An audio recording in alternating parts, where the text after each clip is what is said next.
রাখি পূর্ণিমা তো চলে এসছে, বাড়িতে সহজে আপনারা কিভাবে জিলাপি তৈরি করবেন সেই রেসিপিটা আজকে আপনাদের সাথে আমি শেয়ার করব। এটা অন্য জিলাপির মতন বানানো খুব একটা কঠিন নয়, খুব সহজে আপনারা বানাতে পারবেন। প্রথমে একটা মিষ্টির রস তৈরি করব, তার জন্য এখানে আমি 1 কাপ চিনি নিয়েছি আর ওই কাপে 1 কাপ জল নিয়ে নেব। চিনিটা ভালো করে পাকাতে হবে যতক্ষণ পর্যন্ত চিনিটা না গলে যাচ্ছে। চিনিটাকে আমাদেরকে গলা পর্যন্ত এটাকে পাকাতে হবে যতক্ষণ পর্যন্ত চিনিটা না গলে যাচ্ছে।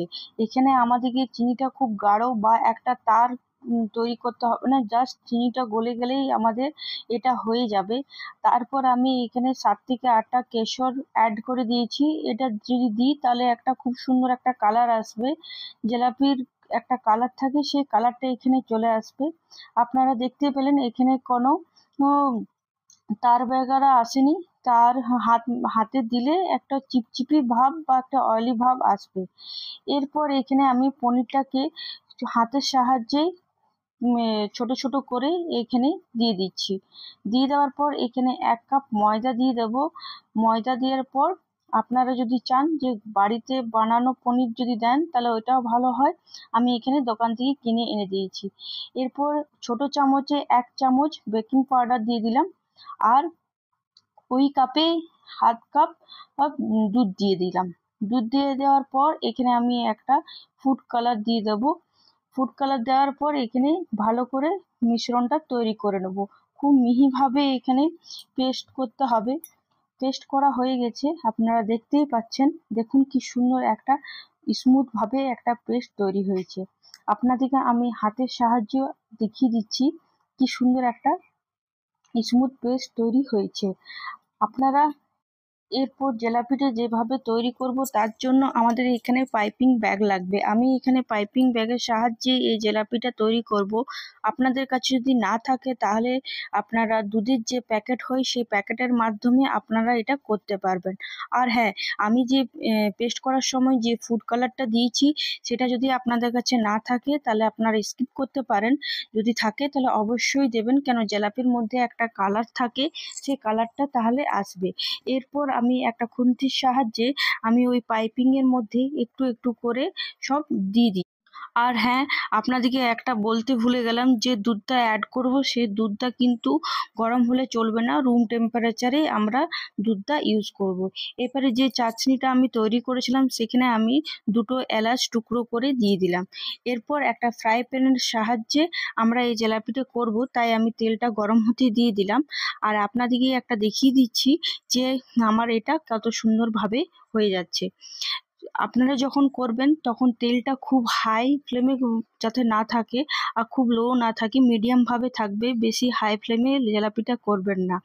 যখন আপনারা জিলাপিটা তেলে দেবেন কিছুক্ষণ পরে দেখবেন জিলাপিটা তেলের উপরে ভেসে উঠেছে, তার মানে জানবেন যে জিলাপিটা খুব সুন্দরভাবে তৈরি হয়েছে। যখনই আপনারা জিলাপিটা এইভাবে দেবেন দেখবেন তেলের মধ্যে যখনই ভেসে আসবে আপনারা বুঝতে পারবেন যে জিলাপিটা খুব সুন্দর ভালো একটা হয়েছে। কারণ যখনই তেলের মধ্যে ভাসবে তখনই আপনারা জানবেন যে মিষ্টির রসটাতে যখনই দেবো তাহলে মিষ্টির রসটা ভালোভাবে টানবে। যদি তেলের মধ্যে বসে থাকে তখন একটা খুব ভালোভাবে মিষ্টির রসটা টানবে না। এই দু সাইডে আমার খুব ভালোভাবে ভাজা হয়ে গেছে, একটু লাল লাল করে ভেজে নেবেন। আর তারপরে মিষ্টির রসে দিয়ে দেবেন। মিষ্টি রসে বেশিক্ষণ দিয়ে রাখবেন না, ওই 1 মিনিটের মতন দিয়ে রাখলেই হবে। আপনাদেরকে কাছ থেকে একটা দেখিয়ে দিচ্ছি কিভাবে আপনারা করবেন, জাস্ট গোল গোল করে ঘুরিয়ে করবেন। মনে রাখবেন যে জিলাপির আকৃতি না হলেও চলবে, আমরা তো সবসময় জিলাপি বাড়িতে তৈরি করি না, তো কিছু একটা আকৃতি হলেই হবে। আর এটা তো আপনারা বাড়িতে খাবেন, বাইরেতে কাউকে দিচ্ছেন না, তো একবার বাড়িতে এইভাবে বানিয়ে দেখুন। যে পনিরের জিলাপিটা হয় সেটা সাধারণত মোটা ধরনের হয়, কিন্তু আমার মোটা খুব একটা ভালো লাগে না, তাই আমি একটু পাতলা পাতলা করেছি। আপনারা যদি চান তো মোটা করতে পারেন, কিন্তু লো মিডিয়ামে করবেন। তেলটা বেশি গরম করবেন না, তেলটা বেশি যদি গরম করেন তাহলে যখন আপনার জিলাপিটা হয়ে যাবে, যখন চিনির রসে আপনি দেবেন তখন কিন্তু চিনির রসটা বেশি টানতে পারবেন না। এরপর আমার দুদিকটা ভালোভাবে লাল লাল করে ভাজা হয়ে গেছে, আমি এখানে আবার মিষ্টির রসে অ্যাড করব। মিষ্টি রসও আপনারা বেশিক্ষণ অ্যাড করবেন না, গরম থাকার অবস্থাতেই অ্যাড করবেন।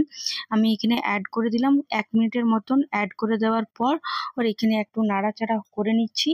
এরপর ভালো করে জিলাপিটা আমরা সাজিয়ে নেব। এভাবে আমি জিলাপিটিকে সাজিয়ে নিচ্ছি। আপনারা যদি চান তো পেস্তা বাদাম দিয়েও আপনারা এটা খুব সুন্দরভাবে সাজিয়ে নিতে পারেন।